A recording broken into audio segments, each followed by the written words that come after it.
Hi. Sunday ஸ்பெஷல்னால் தெரியுமா? மீன் குழம்பு வைக்க போகிறேன். எண்ணெய் ஊற்றிக்கலாம். 2 ஸ்பூன் எண்ணெய் ஊற்றிட்டு வெந்தயம், கடுகு எல்லாத்தையும் போட்டு பொரியட்டோன்னு வெங்காயம் போட்டு கருவேப்பிலை போட்டு வதக்கணும். தக்காளி போடுங்க. வதங்கின பிறகு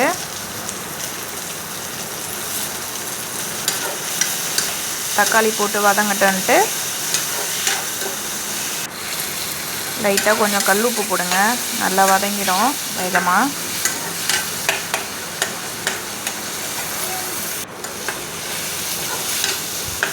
நல்லா வதங்கிடுச்சு. புளி கரைசல் கரைச்சி வச்சுருப்போம், அதை அப்படியே ஊற்றிட்டு கொதிக்கிட்டோன்னு விட்டுருங்க.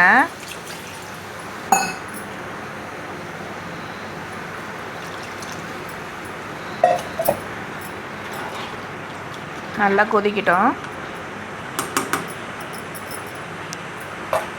அதுக்கப்புறம் என்ன பண்ணுறீங்க? எறா தொக்கு செய்யறதுக்கு கடாய் வச்சு 2 ஸ்பூன் எண்ணெய் ஊற்றி சோம்பு, கடுகு போட்டு பூண்டு கொஞ்சம் நிறைய போடுங்க, டேஸ்ட்டாக இருக்கும். கொஞ்சம் வெங்காயம், கருவேப்பிலை கொஞ்சம் தான் இருந்தது, அதனால் லைட்டாக தான் போட்டேன். நல்லா வதங்கட்டோன்னு தக்காளி போடுங்க. தக்காளி போட்டு நல்லா வதங்கட்டும். மூடி வச்சுட்டு உடனே மீன் குழம்பு நல்லா கொதிக்க ஆரம்பிச்சிச்சு. மாங்காய் போட்டிருக்கேன். மாங்காய் போட்டால் செம்மையாக இருக்கும் மீன் குழம்பு.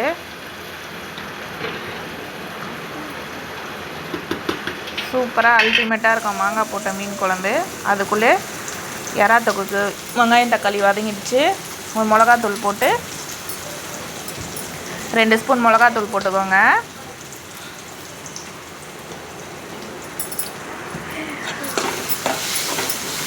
போட்டு நல்லா வதக்குங்க. கொஞ்சம் லைட்டாக அந்த பச்சை வாசனை போட்டு வதங்கின பிறகு இங்கே என் பக்கத்தில் இருந்து என் பொண்ணு என்னை கிண்டல் பண்ணின்னே இருக்கிறா, வாய்ஸ் கொடுக்கறதுக்கு. எனக்கு தெரிஞ்ச வீடியோ நான் போடுறேன். நல்லா வதங்கின பிறகு எறாவை போடுங்க. எறா ரொம்ப நேரம் வேகக்கூடாது, கொஞ்சம் லைட்டாக வெந்தால் போதும். அப்போ தான் சாஃப்டாக நல்லாயிருக்கும். ரொம்ப நேரம் வெந்ததுன்னா லப்பர் மாதிரி இருக்கும். லைட்டாக உப்பு போடுங்க. லைட்டாக சால்ட்டு தேவையான அளவுக்கு போட்டுக்கோங்க. லைட்டாக கொஞ்சமாக தண்ணி ஊற்றிக்கோங்க. தண்ணி ஊற்றிட்டு ஒரு ஆஃப் அன் ஹவர் கூட வேணாம், ஒரு 10 நிமிஷம் வேகட்டும்.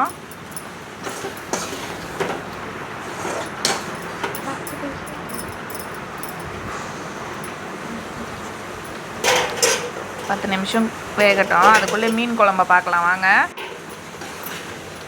மாங்காய் ஒரு 3/4 வேக்காடு வெந்துடுச்சு. கொஞ்சம் திக்னஸ் ஆயிடுச்சு குழம்பு.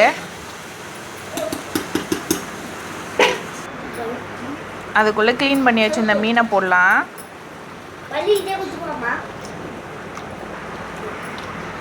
மீனை போட்டு நல்லா கொதிக்கிட்டோம் ஒரு 20 நிமிஷம்.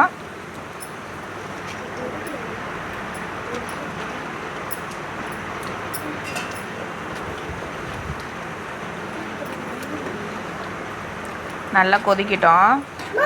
ஒரு 20 நிமிஷம் மீனை குக் பண்ணாதான் நல்லா சூப்பராக இருக்கும்.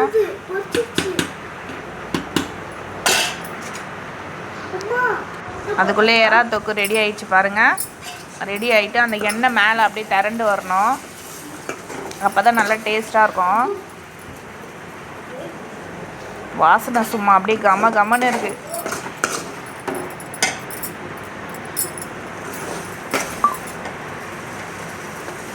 செம்மையாக இருக்குல்ல பார்க்க.